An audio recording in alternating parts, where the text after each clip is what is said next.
Hello and welcome back to the channel. Thank you for joining me in another of my wonderful interviews. Now, one of the things that we're all slightly concerned about is the cost of fuel at the moment. We're in the depths of winter over here in the jolly old UK, although spring is just coming around the horizon.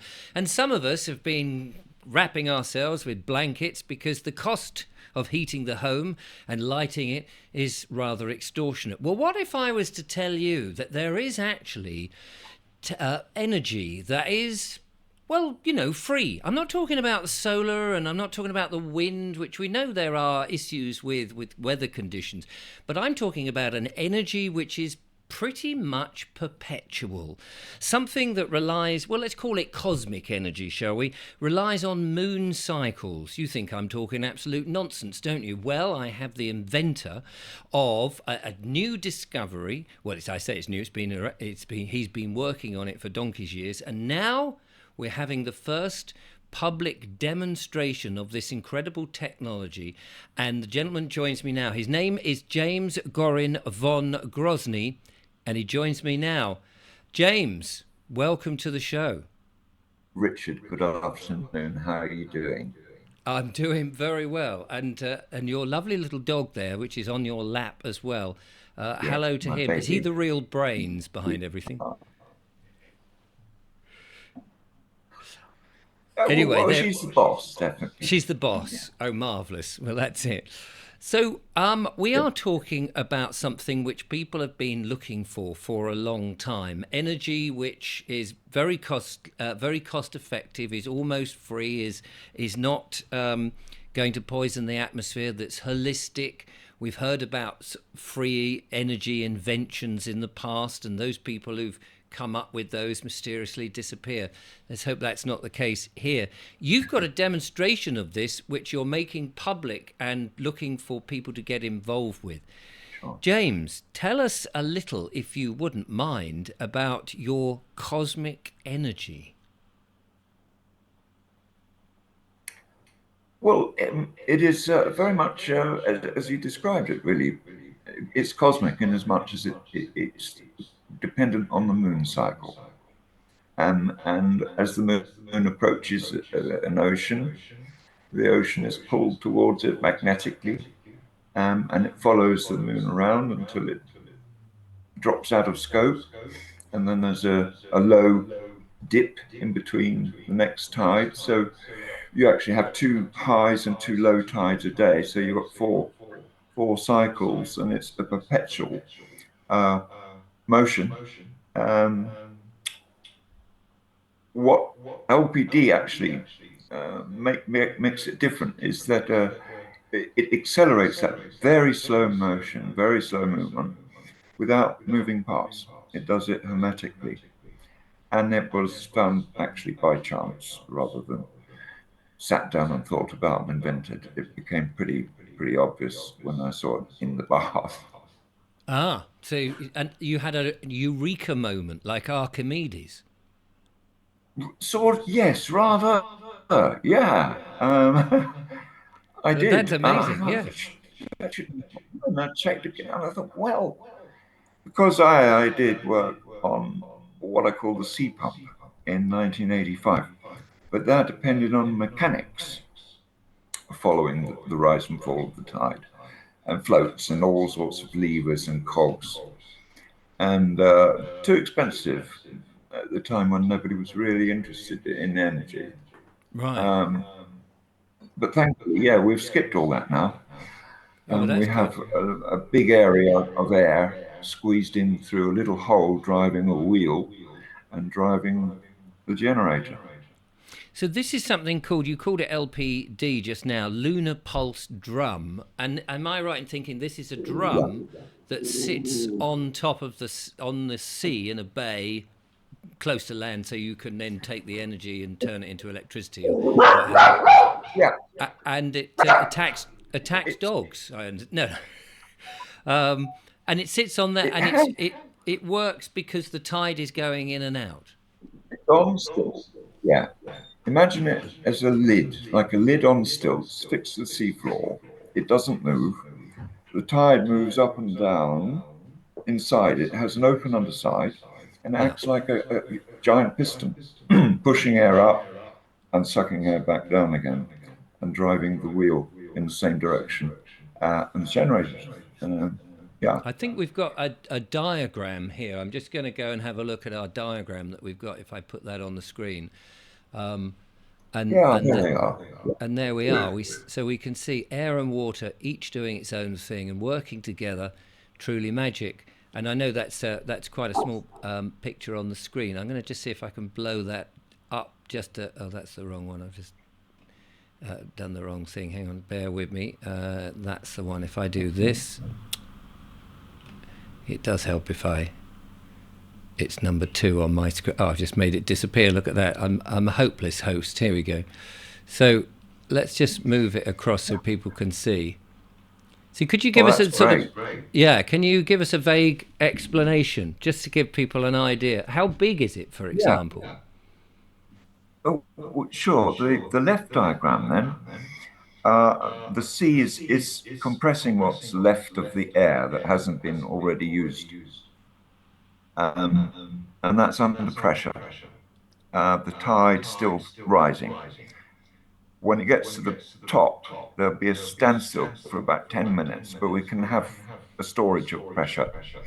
Almost immediately, it will start moving to the next diagram, the fall of the tide, which will induce suction, again on that same rotary responder, hermetic responder.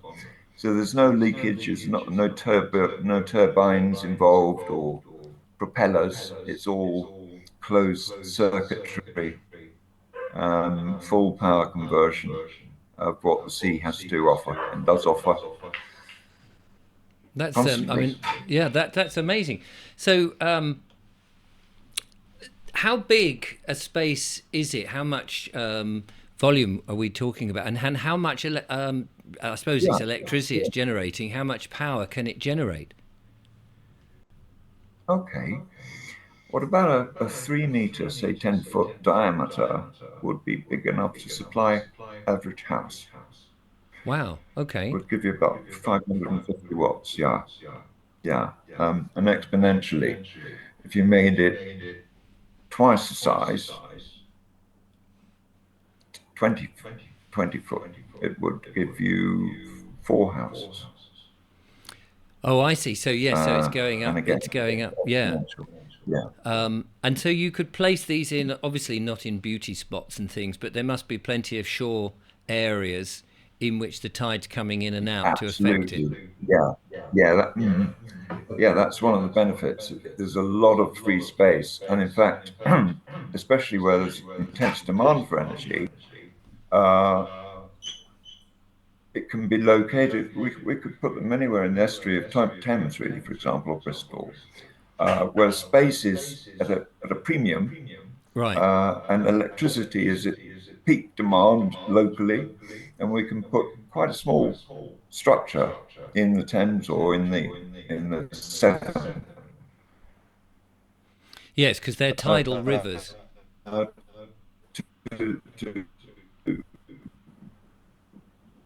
Yeah, we've got a bit of a delay on the line.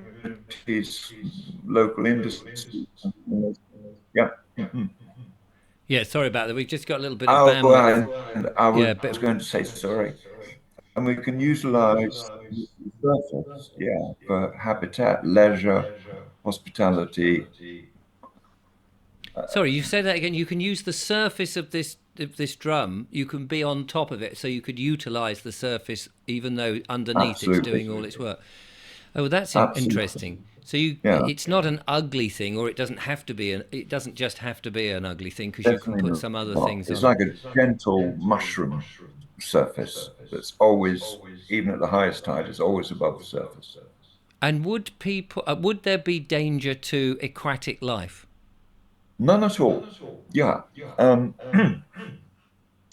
There would anyway be a grill underneath, but no hazard to wildlife at all. So unlike the wind turbines, which A, are ugly, B, are dangerous for birds, and relies on the wind actually blowing, this can work because the tide just goes in and out and it never really stops. As you say, you've got this perpetual stuff. Yeah. How long will one of these devices work before you would have to decommission? Because we know that with wind and solar, these things are leaching into the land when they become obsolete. Yeah, I know.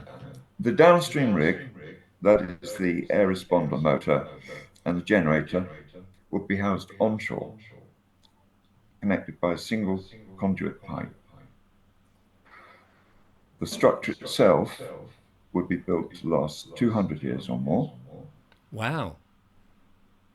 The machinery, the downstream kit, the motor and the generator, all having standard replaceable wear vulnerable parts, bearings, seals, and infinitely maintainable, accessible onshore as well, and design put together so that they can be easily maintained without disruption. Gosh, so I mean, there just seems to be upsides with this all the time. Other than, I suppose, you couldn't put this in the middle of the Peak District or in the middle of country, but certainly in terms of not unless you had a very long pipe from the sea. Yeah. Yeah. But other than that, I mean, we've got luckily, with Great Britain, we are a huge island, and so there's plenty of that sort of opportunity. And no doubt around the rest of the world that's tidal, you've got that same advantage to generate. Once you've got the investment in, I mean, it's free. You're not having to do in the same way that wind is free, but you're not waiting for the wind. Completely. Yeah, it's dependable. And every continent, actually, even Antarctica, has a viable tide. Wow. Yeah. So this is totally new and totally unexpected, I suppose, for a number of people who've been hearing about, the potential of free energy and things like that. You've this isn't your first foray into inventions and devices. We've got some newspaper reports. Hang on, let's see if we can put up a couple of pictures of you in the past here that I've got. So that's that one. Let's have a look at what we've got. Here we go. Inventor travels back to the future. Tell us about this. Yeah, I had this lovely little place, and I needed to send water to the top of the ground, which is about 200 feet above the stream.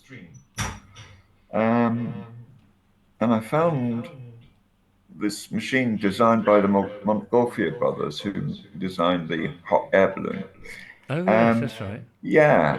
And I was just able to, using sort of modern materials and ideas and thinking, able to modify it, improve it, make it portable, very cheap, low cost to build. And yeah, I spent a year or so with my son sailing around Devon and Cornwall installing those. It was great fun. Fantastic. And we've got another article here. Badge of fame for inventor. Now, it's a dubious looking thing in your hand. I'd love to tell us what that is. I think the picture's frozen a bit, my connection. Are you still there, James?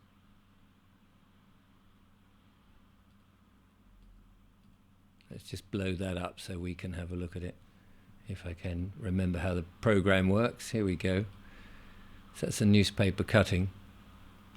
Are you there, James? Unfortunately, it's just frozen a bit. We'll wait to see if it comes back. I've met James in the past. Let me just do a little bit of filling, as they say in this, whilst we're waiting for the connection to come back, some time ago. And I do have a picture here, not this one, but if I go to here, with Woodlander. Now, some people will remember the Woodlander. I was interviewing him, Simon, on the show almost a year ago now, and we met at Simon's place in the middle of the woods near Warminster. And he, of course, has got a initiative going to buy land and helping people to get back onto the land and demonstrating how you can build a place in the woods. And I met up there with James on the right-hand side. I'll see if I can blow that picture up just a moment. I think we may well have lost James. I may have to reconnect in a second. But anyway, there he is. And Woodlander, of course, in the middle. So I'm not quite sure what's happening there with James. We seem to have lost the signal completely. I'll see if I can get him back. In the meantime, there is this lovely picture of the device. I think it's this one here. LPD, introducing clean energy of the future. And you can see the moon there, the lunar cycles. So let me just tell you a little bit about the presentation. And you can come along and have a look at this if you're in Devon or you want to come down to Devon. It's on the 9th of March, which is coming up, in Bideford, which is a town in Devon. Bideford Quay at midday, a demonstration of this free energy. Now, presumably the tide is in and not out, because otherwise it clearly won't be working, of the Lunar Pulse Drum. And I was hoping to talk to James about an invention that he made to do with racing on a race course, the Dura Lock. Now, some people may know what that is. I'm afraid I don't really know. But I think James is coming back, so this will be great, and we can ask him more about this. But this is a way of getting cheap energy, especially when people are fearing the worst. Now, quite what this means for James, and I think one of the reasons he wants to make this public and freely available to people is that it cannot then be patented by and bought off by one of the big companies and be a problem for people like we've seen in the past. I'm just waiting to see if James is able to reconnect. I think we have him back. Just a little bit of reconnecting. There he is. Hello, James. Yes, hi, technology. Yes, sorry about that. I've just been telling people about the time that you are going to be doing this on the date on the 9th of March, a demonstration at Bideford Quay at midday. What will people see? They will see the compression of air, a wheel turning, some dials reading values, quantifying finite values, and some lights blinking, and a few other little tricks and wheels turning. But essentially, it's about the pressure readings. And will there be a demonstration of the electricity that you've generated so that you can light something or it's a one boil a kettle and make a cup of tea. Exactly. Yeah. So one square meter test. So we know the multiple of the 1 meter times 1 meter times whatever area is the value that fantastic. We'll get. That's when potentially people will know how much they will save. Well, it sounds absolutely incredible. I'm really sorry that the internet connection that we have is a bit grim, and I've got a bit of echo on there. I think it's much lower in it. Yeah, you want people to get involved in this. Yes.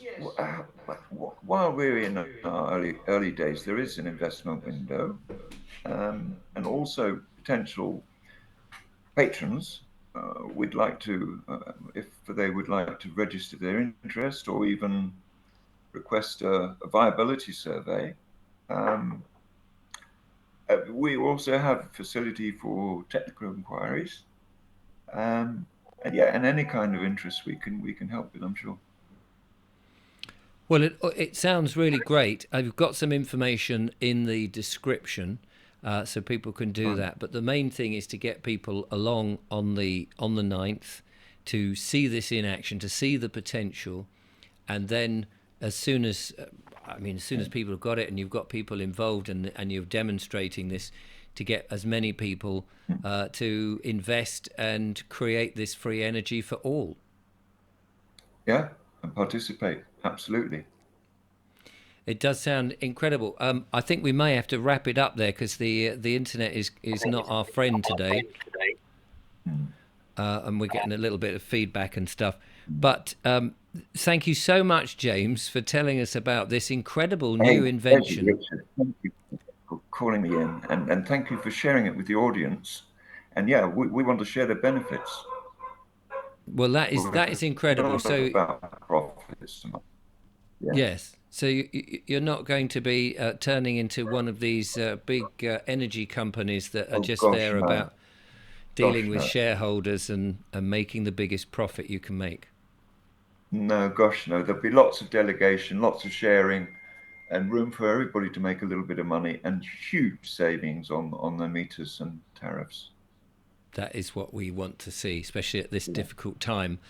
James, thank you so much for joining me. I apologize for the quality of the internet connection, but I think people will be dropping their jaws with excitement. Jaws, not drawers. I just want to make sure that's absolutely. But you never know. People are they get excited about all sorts of stuff. James, it's been an absolute joy. Thank you so much. Thank you. Yeah, you too. Take care. Take care. I look forward to speaking. Bye. Well, there we are. That's James Gorin Von Grozny, inventor of this new device, a discovery he found in the bath, or was inspired in the bath. I'm very much looking forward to seeing it get into action. I will be back with more monologues and, of course, more wonderful guests. But in the meantime, from James and I, thank you so much for watching. Do get involved. Check out the description and all the information there.